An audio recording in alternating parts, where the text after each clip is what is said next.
In this episode of PassFCE, how to improve your speaking. This is an overview of the speaking test. So overview means a general picture of what happens in the speaking test with some tips and advice on how to practice. There will be more details in a later podcast looking part by part at the speaking test.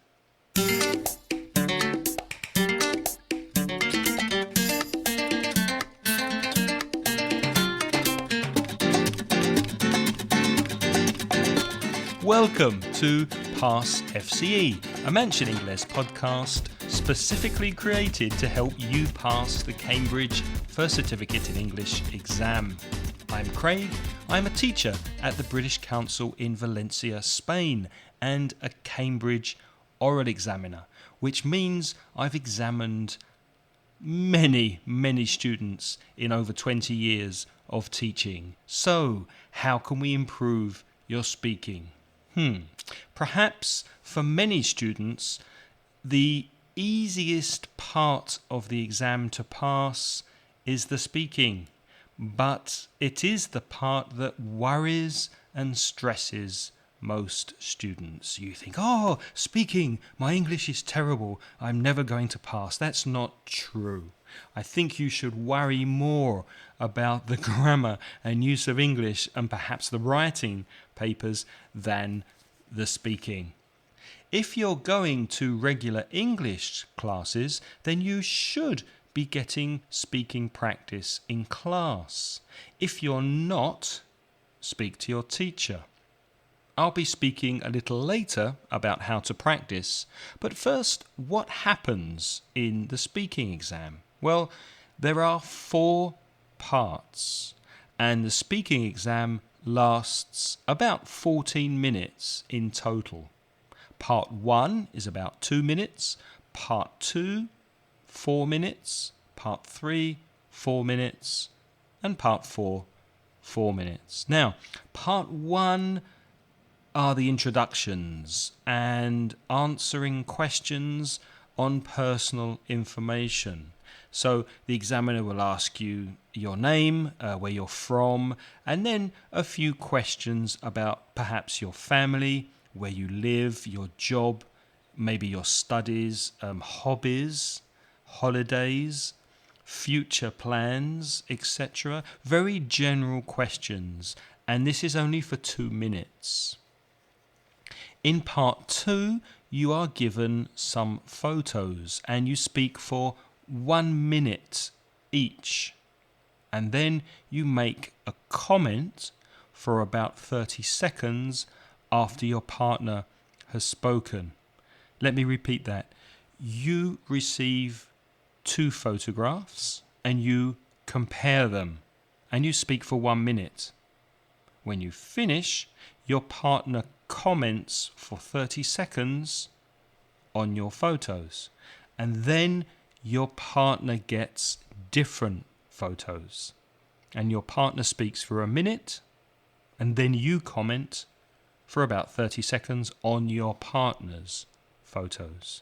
So you should give your opinion and perhaps say how the photographs make you feel.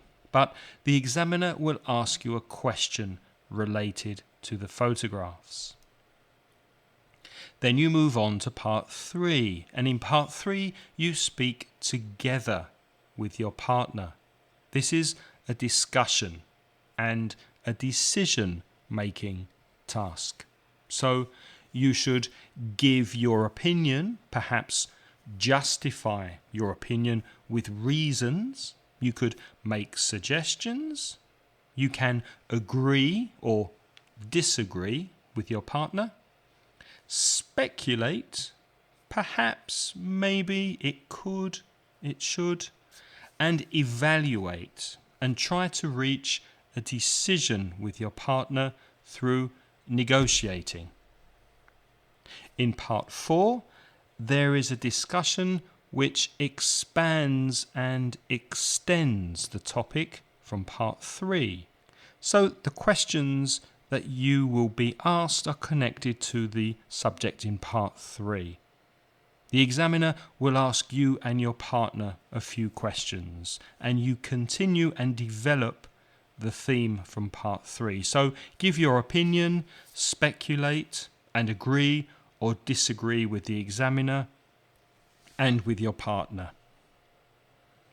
In the test, there are usually 4 people, but only 3 people will be speaking. 2 candidates, that's you and your partner, and 1 examiner.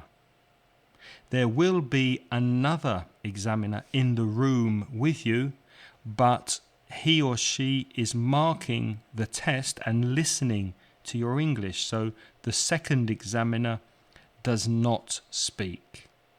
They'll just say hello or good morning and goodbye and thank you, and that's it. Occasionally, there are 3 candidates in one test. This is because sometimes a candidate has not arrived. At the end of a morning session or an afternoon session, there is 1 extra candidate, so it can happen that you have 2 partners and not 1. But the test has the same format.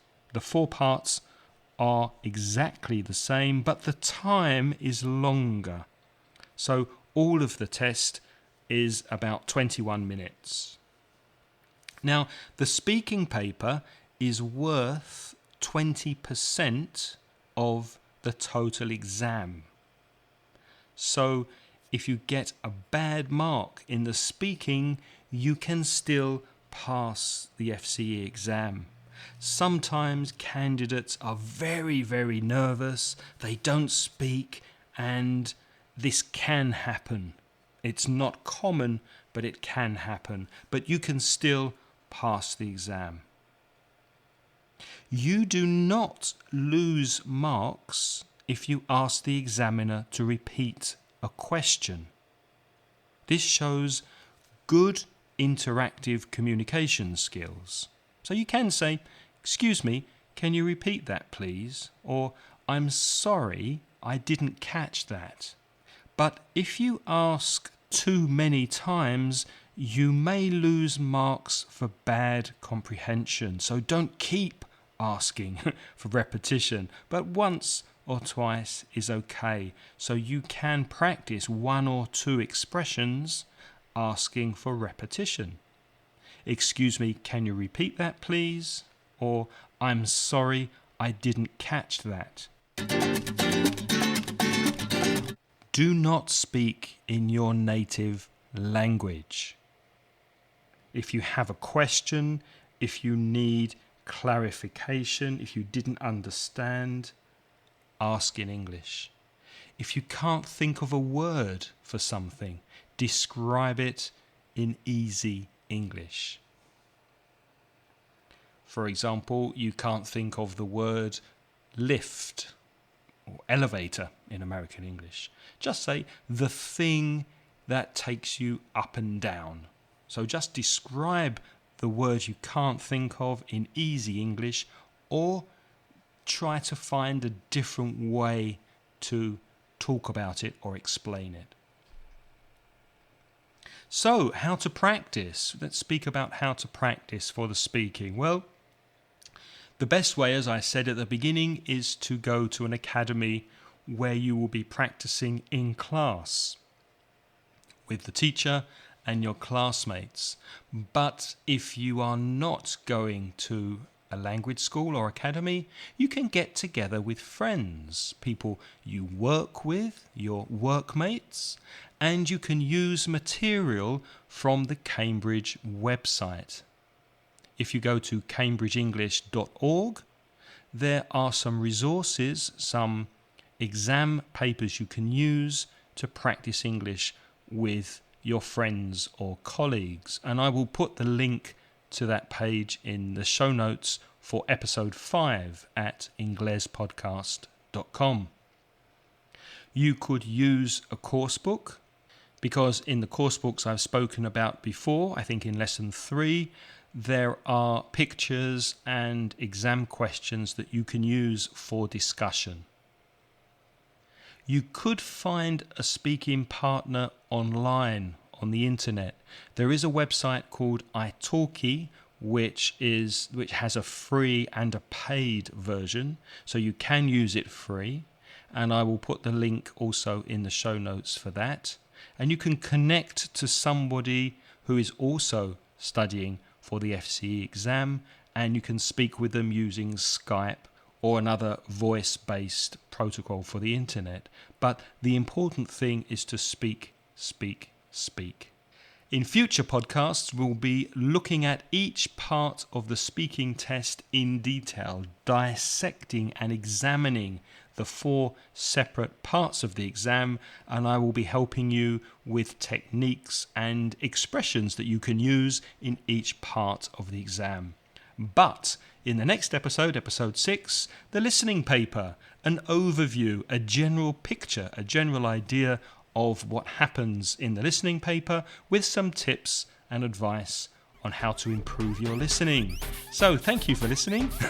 And if you have any comments or questions, you can send me an email through the website at inglespodcast.com. And I'll speak to you in the next episode.